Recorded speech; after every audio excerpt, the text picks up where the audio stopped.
बिहार में फाइनली चुनाव के नतीजे आ चुके हैं और एक नया विवाद छिड़ चुका है। एक तरफ जहां महागठबंधन का वर्चुअल कोलैप्स हो गया है, तो महागठबंधन के जो सपोर्टर्स हैं, कांग्रेस के, आरजेडी के जो सपोर्टर्स हैं, अब वो इस बात को फिर से बोलने लगे हैं कि ये तो वोट चोरी का डेफिनेट एग्जांपल है। इतनी बड़ी जीत कैसे हो सकती है एनडीए की कि भैया 90-80% आपका सक्सेस रेट चल रहा है, स्ट्राइक रेट चल रहा है, एंटी इनकम्बेंसी बिल्कुल दिख ही नहीं रहा है। तो वो अपनी वोट चोरी के जो एलिगेशंस हैं वो और तीखे कर रहे हैं। और जहां तक एनडीए की बात है तो कह रही है कि एनडीए के आप लोग अगर काम नहीं करोगे तो फिर जीतोगे कैसे। देशभक्त के आज के एपिसोड में समझेंगे बहुत जल्दी से इलेक्शन रिजल्ट्स, लेकिन उससे भी ज्यादा इसका इंपैक्ट क्या पड़ता है, क्योंकि ये जो वोट चोरी और काम चोरी का ये जो डिबेट है, इससे आने वाले इलेक्शंस पे, खासकर कि उत्तर प्रदेश और बंगाल के इलेक्शन में काफी ज्यादा इंपैक्ट पड़ने वाला है। कौन सही है, कौन गलत है, कितनी वोट चोरी हो रही है, कितनी काम चोरी हो रही है, इसको समझना जरूरी है। क्योंकि जी बिल्कुल वोट चोरी भी हो रही है, लेकिन काम चोरी भी यहां हमें दिखने को मिली है। इलेक्शन से पहले ही as a matter of fact जब हमने कांग्रेस की काम चोरी के बारे में एपिसोड बनाया था तो खूब गालियां पड़ी थी कांग्रेस पार्टी से। वो एपिसोड देख लीजिएगा, Congress the weakest link, election से बहुत पहले बनाया था। तो ये इन हाइंडसाइट वाला पॉइंट नहीं बता रहा हूं। अगर आप एग्जिट पोल्स भी देखें, आप एग्जिट पोल्स ना भी माने, मैं नहीं मानता हूं, लेकिन किसी ने कांग्रेस को अच्छे नंबर नहीं दिए थे। फैक्ट यह है कि आरजेडी का जो इतना खराब परफॉर्मेंस है वो क्यों है, इसको समझने की जरूरत है। और क्यों एंटी इनकम्बेंसी हमें नहीं दिखी, उसको ओवरकम करने के लिए एनडीए ने क्या किया, ये भी समझने की जरूरत है, खासकर कि आने वाले इलेक्शंस के लिए और देश की डेमोक्रेसी के लिए। क्योंकि इस रेट पर तो हम एक वन पार्टी नेशन ही बन जाएंगे, जहां ऑपोजिशन को समझ में नहीं आ रहा है कि हो क्या रहा है गलत, या फिर ऑपोजिशन अपने ही दुनिया में जी रही है। बहुत जल्दी से नंबर का खेल तो डेफिनेटली देख ही लेते हैं। अभी सारे रुझान तो आ चुके हैं, द कंफर्म रिजल्ट्स आते आते और भी थोड़ा टाइम लग जाएगा। 19-20 हो सकता है, लेकिन as of now BJP 91 and JDU 83 seats, माने इन दोनों को ही अगर आप मिला लीजिए तो ताबड़तोड़ मेजॉरिटी यहां बन रही है। 200 के आसपास की बात चल रही है, जो कि बहुत रेयर है कि बिहार की हिस्ट्री में इस तरीके की एक अलायंस पार्टनरशिप इतने ज्यादा नंबर लाए। दोनों ही पार्टीज 101 सीट लड़ रही थी। उधर लोक जनशक्ति पार्टी भी 19 सीट्स ला रही है। और आरजेडी का जो परफॉर्मेंस है अनफॉर्चुनेटली -50 पर बैठा हुआ है, 25 सीट ला पाए हैं। और कांग्रेस का उससे भी ज्यादा खराब परफॉर्मेंस रहा है परसेंटेज वाइज अगर आप देखें तो 5 सीट पर लीड जब हम ये एपिसोड को रिकॉर्ड कर रहे हैं।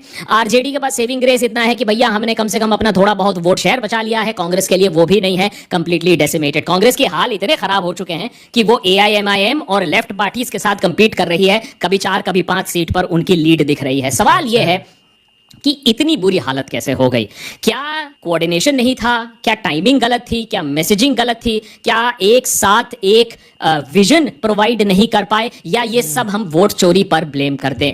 कुछ लोग ये जो वोट चोरी को ब्लेम कर रहे हैं वो एक्चुअली खिलवाड़ कर रहे हैं देश की डेमोक्रेसी के साथ भी। क्योंकि जहां तक वोट चोरी का एलिगेशन है वो सच तो है, लेकिन पूरी की पूरी अगर आप इस लॉस को वोट चोरी पर लगा दोगे तो शायद आप इंटेलेक्चुअल एंड मॉरल डिसऑनेस्टी भी कर रहे हो। समझाता हूं कैसे। देशभक्त पर हमने वोट चोरी के बारे में काफी एपिसोड्स बनाए हैं, जाके देख लीजिएगा। और इन सारे एपिसोड्स पर number 1, number 2, number 3, number 4, number 5, number 6 हम अभी भी कायम है कि देश में वोट चोरी हो रही है। लेकिन प्रॉब्लम ये हो जाती है कि लोगों को गुमराह करने के लिए और अपनी रिस्पॉन्सिबिलिटी ना मानने के लिए आप वोट चोरी को कोई स्विच बना देते हो कि ये स्विच हमने ऑन कर दिया और वोट चोरी हो गई। यही गलती कांग्रेस ने बहुत समय तक ईवीएम्स के साथ भी की थी कि एक बटन दबा देंगे पीप और पूरा इलेक्शन का रिजल्ट बदल जाएगा। हम बहुत सालों से बोलते आए थे कि ईवीएम चोरी नहीं हो रही है, इलेक्टोरल मैनिपुलेशन हो रहा है डेफिनेटली। खैर, कांग्रेस ने जाकर ईवीएम वाली बात पहले छोड़ी और फिर वोट चोरी पर आई।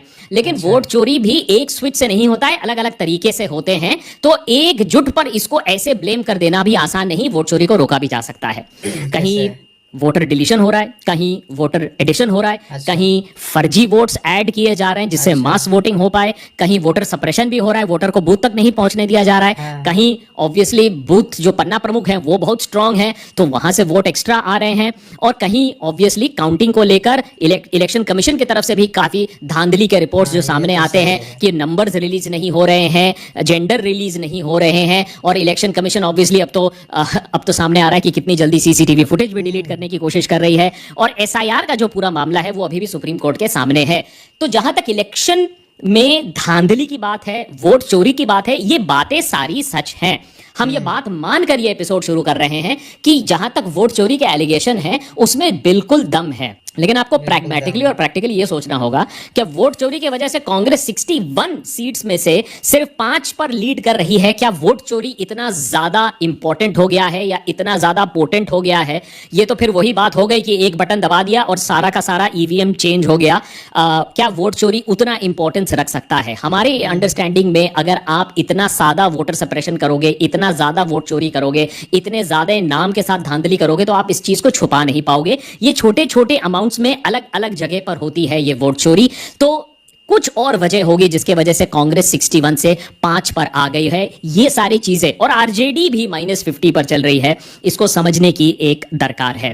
10,000 रुपए वो भी एक किस्म का वोट चोरी नहीं तो घूसखोरी है, जिसके वजह से बिहार के इलेक्शन में काफी ज्यादा इंपैक्ट पड़ा है। एग्जिट पोल में जो इंटरव्यूज हुए हैं, लोगों से जो रिपोर्टर्स ने बात की है, उससे ये बात साफ हो चुकी है कि ये 10,000 रुपए जो लास्ट मोमेंट में गए, जिसको इलेक्शन कमीशन ने नहीं रोका, ये भी एक बहुत इंपॉर्टेंट फैक्टर है जहां तक लोगों की जो थिंकिंग है बदलने में, या जो लोग डिसाइडेड नहीं थे उसको एनडीए की तरफ ले जाने में। ये जो वुमेन टर्नआउट की बात हो रही है ये बहुत इंटरेस्टिंग है। अब कांग्रेस इसको लेकर आंकड़े कर रही है कि नहीं ये तो पहले भी था, ऐसे भी था, डिलीशन हो गया। द फैक्ट इज जो बिहार में हवा है वो ये कहती है कि वुमेन वोटर्स को कहा गया था कि अगर आप वोट नहीं दोगे तो आपके 10,000 जो आपके अकाउंट में आए हैं वो वापस चले जाएंगे। अफवाह है, लेकिन शायद जानबूझ के ये अफवाह फैलाई गई थी जिससे वुमेन वोटर आकर वोट दे। तो high rate of women voters के पीछे ये भी बात हो सकती है कि उनको बोला गया था कि आपके 10,000 रुपए तभी आपके पास रहेंगे जब तक आप वोट दोगे, वोट नहीं दोगे तो पैसे आपके पास से वापस चले जाएंगे। हम व्हाट्सएप यूनिवर्सिटी की दुनिया में रहते हैं, ये बिल्कुल पॉसिबल है कि इसको जानबूझ के ये अफवाह फैलाई गई थी।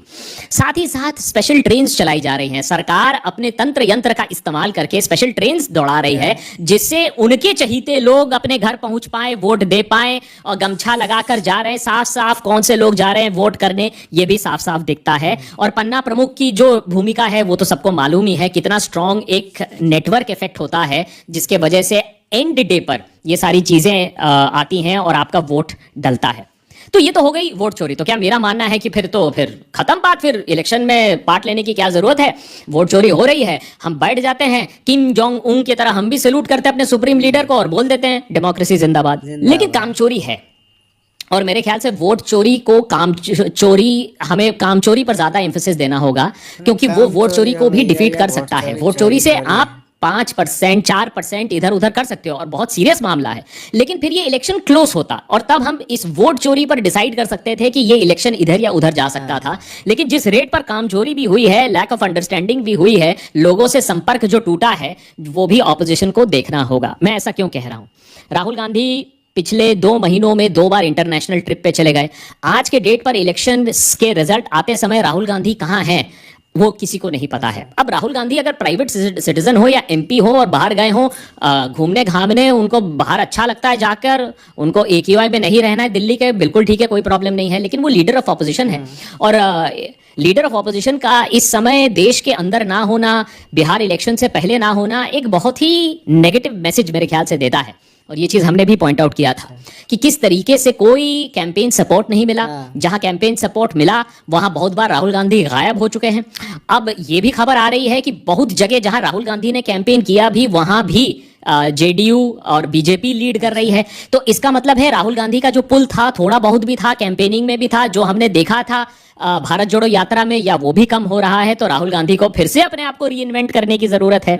और जहां तक रही बात कांग्रेस को रीइन्वेंट करने की, पन्ना प्रमुख लगाने की, ऑर्गेनाइजेशनल रीस्ट्रक्चर करने की, ये हम पहले भी बात बता चुके हैं कि कैसे कांग्रेस इस पे मिजरेबली फेल करती आई है। चाहे वो सोनिया गांधी की प्रेसिडेंटशिप हो या मल्लिकार्जुन खड़गे की प्रेसिडेंटशिप हो, हमने कभी एक्टिव ग्राउंड वर्क नहीं देखा है जिससे लोगों का पन्ना प्रमुख से लेकर ब्लॉक लेवल तक एक सॉलिड पॉलिटिकल मशीनरी बनाया जाए, एक पार्टी मशीनरी बनाया जाए, वो हमने नहीं देखी।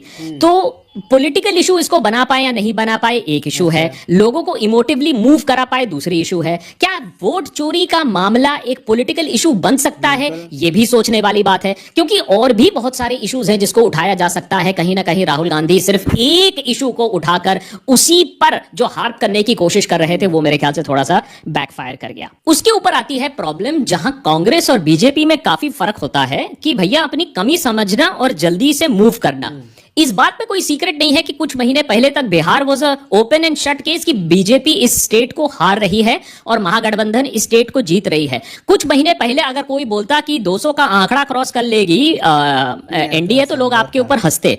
तो कुछ ना कुछ हुआ जहां बीजेपी ने समझा कि हमें 10,000 रुपए देने पड़ेंगे, हमें सारे अपने सीनियर लीडर्स यहां लाने पड़ेंगे और उसके बाद हम शायद इस इलेक्शन को जीत पाएंगे, जिसकी वजह से उन लोग ने अपने मशीनरी को वहां स्टेबलाइज किया और अपना काम वहां आगे बढ़ाया। हमने जब 1 महीने पहले कांग्रेस पार्टी पर एक एपिसोड बनाया, राहुल गांधी को वीक लिंक बताया, तो देखिए किस तरीके से गाली गलौज होती है कांग्रेस आईटी सेल से। हमें अच्छा लगता है कि भैया चलो कांग्रेस का भी आईटी सेल है, लेकिन कांग्रेस के यूथ कांग्रेस के फॉर्मर प्रेसिडेंट देखिए क्या लिख रहे हैं कि हमारे चड्डी से, हमारे पैंट से धुआं क्यों निकल रहा है। बीवी श्रीनिवास ये सारे इस लैंग्वेज का प्रयोग कर रहे हैं। आज हालत यह हो गई है कि कांग्रेस लेफ्ट के साथ और एआईएमआईएम के लेवल पर आ गई है। तो इनकी चड्डी के बारे में धुआं हम नहीं पूछेंगे, लोगों ने चड्डी ही इनकी फाड़ दी है, वो दूसरी बात है। लेकिन कहीं ना कहीं ये साइकोफेंसी कि हम अपने लीडर के खिलाफ कुछ नहीं सुनेंगे, हमारा भी एक सुप्रीम लीडर है, हम अपने आप को इंप्रूव नहीं करेंगे, यही साइकोफेंसी लेकर डूबेगी कांग्रेस पार्टी को, क्योंकि टॉप लेवल लीडरशिप पर मेरे ख्याल से फीडबैक तक भी नहीं जा रही है। उसके ऊपर देखिए पवन खेरा किस तरीके से आ जाते हैं और कहते हैं इस लॉस का पूरा श्रेय इलेक्शन कमीशन को जाता है। तो कहीं ना कहीं शायद कांग्रेस पार्टी भी अपने आप में कन्विंस्ड बैठी हुई है कि हमने काम बिल्कुल अच्छा किया है, हरियाणा में, महाराष्ट्र में, बिहार में हमसे कोई गलती नहीं हुई है, ये सिर्फ और सिर्फ वोट चोरी की वजह से हम इलेक्शन हारे हैं। इससे डबल प्रॉब्लम यह होता है कि जो जेन्युइन इश्यूज उन्होंने उठाए भी थे, जो जेन्युइन इश्यूज जिनको उजागर किए थे, जिनके बारे में हमने भी एपिसोड्स बनाए हैं, वो फिर हॉलो लगने लगेंगे, वो एक्सक्यूजेस लगने लगेंगे, क्योंकि जब आप हार रहे हो इतनी बुरी तरीके से तो आप ब्लेम कर रहे हो वोट चोरी के ऊपर सिर्फ, तो वो जो जेन्युइन इश्यूज हैं वो भी दब जाएंगे। अब अगर वोट चोरी नहीं है तो ऐसा क्या कर लिया जेडीयू ने, ऐसा क्या कर लिया बीजेपी ने जिसके वजह से वो जीत जाएंगे, वो भी मैं समझाता हूं आपको। लेकिन 2 लोगों के बारे में पहले बात करना बहुत जरूरी है, क्योंकि मेरे ख्याल से, और इन दोनों लोगों का प्रोफाइल हमने देशभक्त पर भी किया था, सबसे इंटरेस्टिंग कॉन्ट्रास्ट आज के रिजल्ट में इन दोनों लोगों के बीच में है। एक तरफ आपके नीतीश बाबू, सुशासन बाबू, एक तरफ देखिए नीतीश बाबू जिनको राइट ऑफ किया जा रहा था, कुछ महीने पहले उनका मजाक उड़ाया जा रहा था, कहा जा रहा था he is not of mental state, physical state, he is not in good mind and spirit and उनको रिटायर कर जाना चाहिए और इस बार तो बीजेपी अपना कोई कैंडिडेट ले आएगी। नीतीश कुमार की पॉपुलैरिटी को बीजेपी ने किस तरीके से भांपा, किस तरीके से समझा, और नीतीश कुमार की जो एक रिस्पेक्ट है बिहार में, पूरी की पूरी जिंदगी लगा दी, जंगल राज को हटाया, सोशल इक्वालिटी पर काम किया, महिलाओं के लिए काम किया, साइकिल देने से लिकर प्रोहिबिशन तक। कहा जाता है कि बहुत सारी महिला तो इस डर से नीतीश बाबू को ही वोट दे रही थी, 10,000 भी नहीं, कि भैया आरजेडी वापस आ जाएगा तो अल्कोहल पे प्रोहिबिशन हट जाएगा। ऐसा नहीं है कि अल्कोहल मिलता नहीं है बिहार में, लेकिन कम से कम आदमी छुपकर तो पीता है। जिस तरीके से ओपनली शराब का धंधा और जिस तरीके से ओपनली जंगल राज हो रहा था वो तो नहीं होगा। तो नीतीश बाबू को एक थैंक यू गिफ्ट बोल लीजिए, नीतीश बाबू की तरफ एक रिस्पेक्ट बोल लीजिए, लोगों में डेफिनेटली था, जिसके वजह से जहां तक एनडीए को है बहुत ज्यादा बेनिफिट जरूर मिला है। दूसरी तरफ प्रशांत किशोर बहुत एरोगेंटली बिहार के अंदर आते हैं और सोचते हैं कि मैं तो एल्गोरिथम जानता हूं, सोशल मीडिया जानता हूं, मैं तो कास्ट कैलकुलेशन जानता हूं, मेरे पास लैपटॉप है, मेरे पास पैसा है, मेरे पास टीम है, तो मैं ही अपने आप को यहां राजा बना दूंगा या कम से कम किंग मेकर तो मैं ही बन जाऊंगा। 2 साल पदयात्रा भी की, एफर्ट लगाया, मैं इस बात पर इसको डिनाई नहीं करता हूं। लेकिन जैसे जैसे इलेक्शन पास आया, हमने अपने प्रोफाइल में भी बताया कि कैसे ऊट पटांग बातें भी करने लगे प्रशांत किशोर। एक तरफ कहने लगे कि अगर जेडीयू को 25 से ज्यादा सीट मिल गए तो मैं पॉलिटिक्स छोड़ दूंगा। फिर एक तरफ कहा कि मेरे पार्टी को या तो 5 सीट मिलेंगे या तो 150 सीट मिलेंगे। खैर ना 5 मिले ना 150 मिले, 0 बटे अंडा मिला।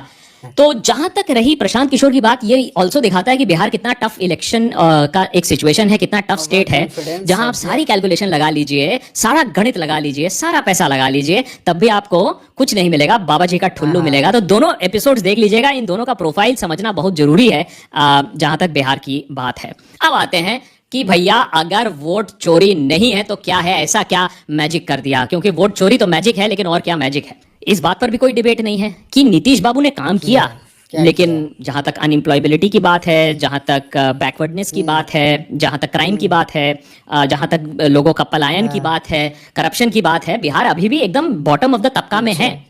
लेकिन फिर भी लोगों ने नीतीश को ही क्यों वोट दिया? क्यों? इसका जवाब एक्चुअली आप नीतीश बाबू या बीजेपी से नहीं पूछोगे, इसका जवाब आपको आरजेडी से पूछना चाहिए कि आरजेडी का ऐसा क्या खौफ बैठा हुआ है लोगों के दिलों में कि आरजेडी का नाम आज भी लो तो लोगों को जंगल राज याद आता है। और बीजेपी ने इसको फिर से खूब खंगोला, इसको खूब इसको हवा देने की कोशिश की कि अगर आरजेडी वापस आएगी तो जंगल राज के दिन आपके वापस आ जाएंगे।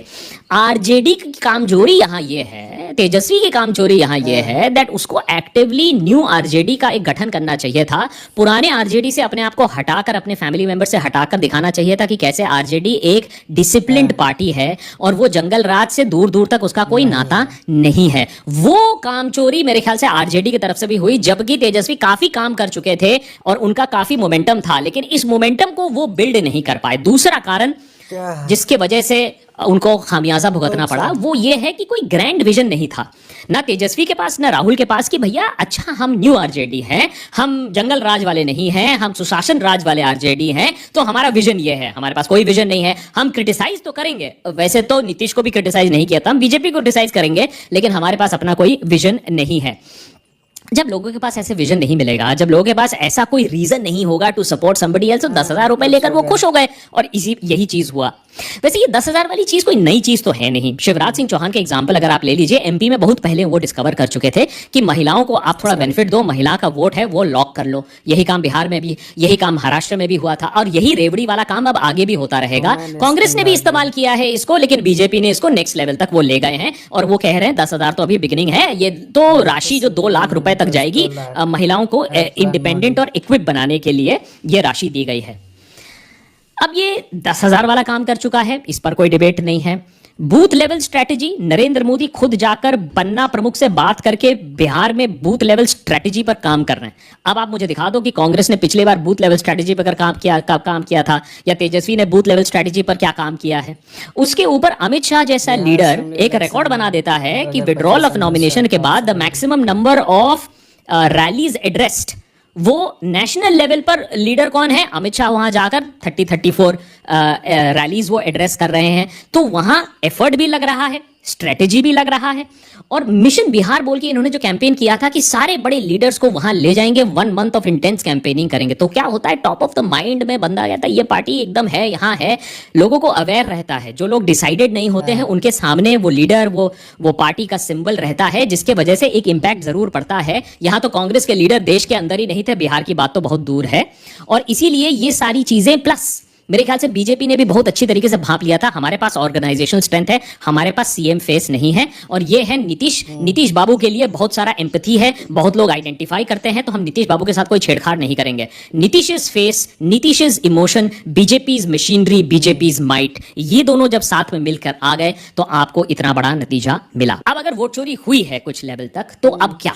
या तो हाथ पर हाथ धर के बैठ जाओ और बोलो कि ये सारा काम तो इलेक्शन कमीशन ने करवाया है, तो फिर बाकी इलेक्शन लड़ने की जरूरत नहीं है, या तो फिर आप भी मैदान पर उतरो।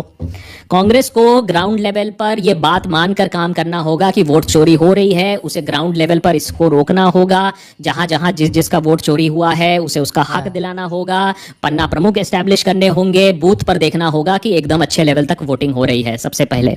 नंबर 2, अलायंस डिसिप्लिन लाना होगा। इस तरीके का तमाशाबाजी नहीं चल सकता है कि कृष्णा अलावरू को हम ले आए, जिसको बिहार का ब नहीं मालूम है, और सोचा कि ये आदमी बिकॉज ये शादी.com चलाता था तो ये बिहार भी चला लेगा।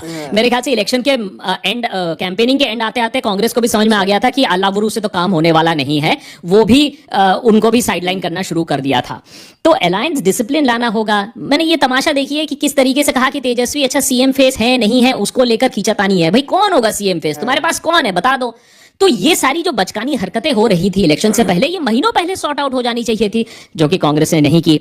और एक मॉडल, एक मैसेज, आप नरेंद्र मोदी को पसंद करो ना करो, हम एंटी एस्टैब्लिशमेंट है यहाँ देशभक्त पर, हम तो हमेशा सवाल करेंगे सरकार से, लेकिन एक मैसेजिंग, एक मॉडलिंग तो चाहिए। ऑपोजिशन का मैसेज क्या है, ऑपोजिशन की मॉडलिंग क्या है, ऑपोजिशन का इमोटिव पिच क्या है देश के लिए, वो आपको सोचना पड़ेगा। कहीं ना कहीं तो आपको ये बात माननी पड़ेगी कि ये जो कैंडिडेट है, ये कहीं ना कहीं गुड बुक्स में जब आते हैं तभी कुछ हो पाता है। मैंने पार्टी हाई कमांड के गुड बुक्स में आपको रहना चाहिए। अगर राहुल गांधी आपको पसंद नहीं करते या गांधी आपको पसंद नहीं करते हैं तो आपका कुछ नहीं हो सकता है। ये कल्चर आपको चेंज करना पड़ेगा, सिर्फ परफॉर्मेंस को ही आपको रिवॉर्ड करना पड़ेगा। इस चीज पर आज भी सवाल उठ रहा है कि करीबन 100 इलेक्शंस हैं जो राहुल गांधी ने अब हेड किए हैं, जो वो हार चुके हैं। किसी और पार्टी, किसी और देश में अगर ऐसा सिचुएशन होता तो उस लीडर को स्टेप असाइड कर जाना होता, रिजाइन कर देना होता। लेकिन यहाँ बात चलती रहेगी। अगर आप ये बात उठाओगे तो कांग्रेस आईटी सेल बहुत गुस्सा हो जाती है। लेकिन कहीं ना कहीं कांग्रेस पार्टी को भी ये समझना होगा कि नए लीडर्स को अलाउ करना पड़ेगा, एक रिस्क लेना पड़ेगा और अग्रसर होना पड़ेगा, नहीं तो देश में एक्चुअली वन पार्टी डेमोक्रेसी ही रह जाएगी। और ये जो सीक्रेट विजिट्स हैं इंटरनेशनल, इसको प्लीज बंद करो। ये बचकानी हरकतें अब बंद करनी पड़ेंगी, क्योंकि आप प्राइवेट सिटीजन हो नहीं, आप the most visible officially the leader of opposition हो। आपका हक नहीं बनता है कि आप अब प्राइवेट विजिट्स में चुपचाप चले जाओ। और मेरे ख्याल से तो इस बार बीजेपी ने इसको उतनी अच्छी तरीके से खंगाला नहीं जितना वो कर भी सकते थे, तो ये भी आपके अगेंस्ट इस्तेमाल किया जाएगा। तो अगर आप कहते हो do you have a right to go abroad, हाँ जा सकते हो, लेकिन इस तरीके से छुप के जाओगे तो ऑब्वियसली और पॉलिटिकल एम्युनिशन मिल जाएगा, जहां तक ऑपोजिशन की बात है। अगले इलेक्शंस आने वाले हैं, यूपी, बंगाल, बहुत इंपॉर्टेंट इलेक्शंस हैं। किस तरीके से ऑपोजिशन बिहेव करेगा, किस तरीके से कांग्रेस अपना ईगो स्वॉलो करेगा, किस तरीके से कांग्रेस दूसरे पार्टीज को सपोर्ट करेगा, किस तरीके से वोट कटेगा या नहीं कटेगा, या कांग्रेस एक रीजनल पार्टी से भी नीचे चले जाएगा, ये देखने वाली बात होगी। लेकिन इस चीज पर कोई डाउट नहीं है कि बात वोट चोरी की भी है और बात कांग्रेस के लैक ऑफ प्रोफेशनलिज्म की है, जिसको मिलकर इतना ज्यादा बड़ा एक फर्क हमें दिख रहा है इलेक्टोरल आउटकम में। दोनों को एड्रेस करने की जरूरत है। सिर्फ वोट चोरी को ब्लेम करके बैठोगे तो इसी तरीके के नतीजे और भी आते रहेंगे।